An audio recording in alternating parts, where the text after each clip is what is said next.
Two long, straight, horizontal wires are near each other and parallel, with one directly above the other.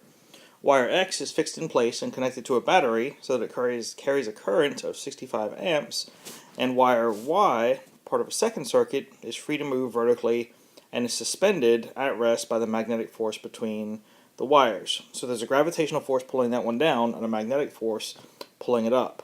The mass per length of wire Y is 5.6 times 10 to the negative 3 kilograms per meters. And you can neglect effects from parts of the circuits that are not shown. So in part A, calculate the magnitude of the magnetic field produced by wire X at the position of wire Y. So the equation for a magnetic field at a given distance is mu naught over 2 pi times the current over the distance. Mu naught over 2 pi is equal to 2 times 10 to the negative 7 times the current, which is 65, divided by the distance from that current, which is 0.025 meters, and that is equal to a magnetic field of 5.2 times 10 to the negative 4 Tesla. For part B, calculate the magnitude of the current in wire Y. So the wire, which I'm going to represent as a dot, has two forces acting on it.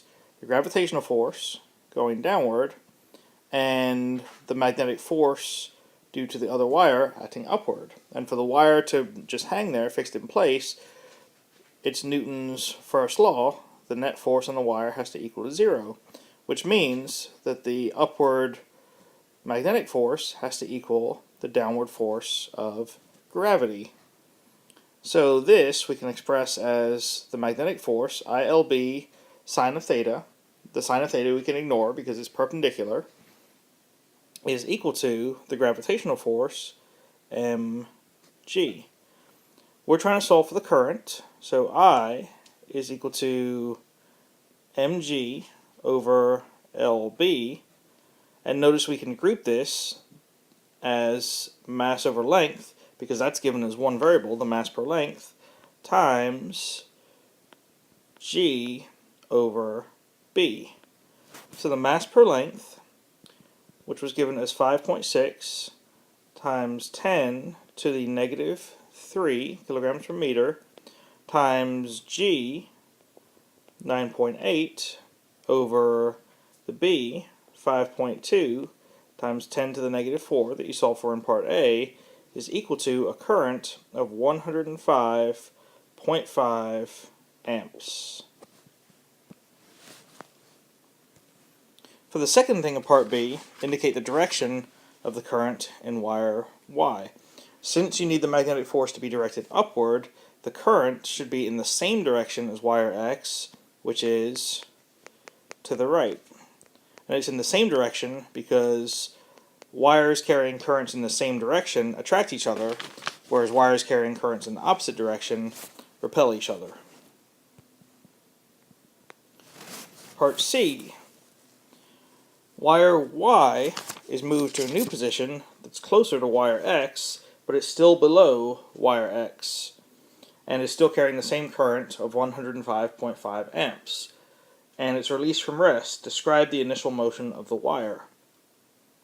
So that wire now is in a stronger magnetic field because it's closer to the wire, the other wire, so the FB has increased, which was the upward force, but the FG, the downward force of gravity, is still the same.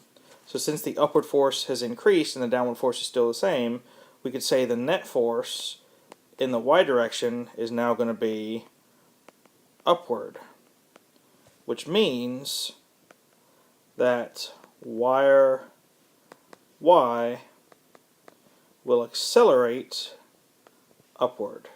It's not fully sufficient to just say it will move upward. You should specify that it's going to accelerate upward because there's an upward net force on that wire. For part D, suppose that wire Y is moved to a position that is 0.025 meters above wire X, what changes in current, if any, must occur to maintain equilibrium? So now the gravitational force is pulling it downward. The magnetic force must push it upward for it to be in equilibrium. So in order for the magnetic force to push it upward, the wires have to repel each other, which means the currents have to be going in opposite directions. So in order to do this, you should say that the current, the I, in one of the wires, and it doesn't really matter which one, the current in one of the wires must be reversed. Since it's the same distance as when it was below the wire, everything else would be exactly the same. As far as the magnitudes go, it's only the direction that needs to change. And for part E, with wire Y still above wire X, the circuit connected to Y is removed, and wire Y, which is 1.2 meters long, is moved vertically up and away from wire X at a constant speed of 3 meters per second. So calculate the magnitude of the induced EMF in that wire when they're 0.05 meters apart.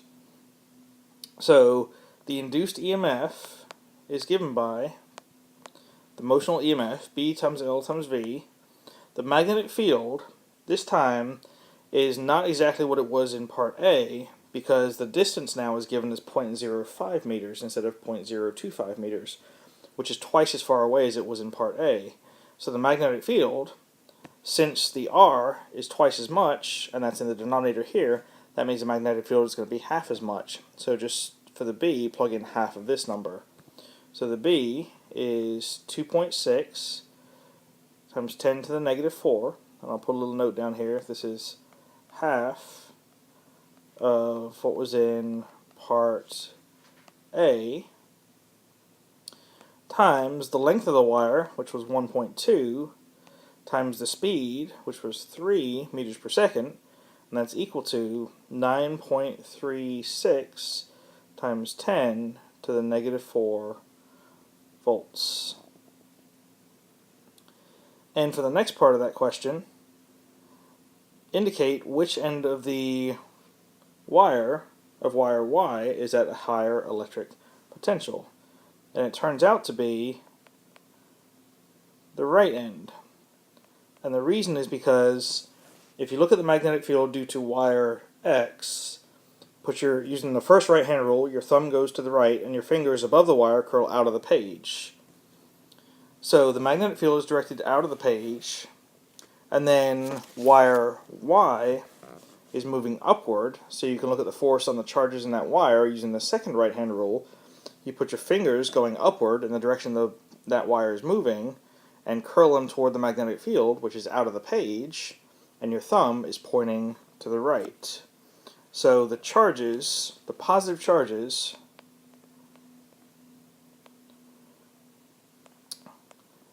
in the wire move to the right, although it's more correct to say the negative charges move to the left.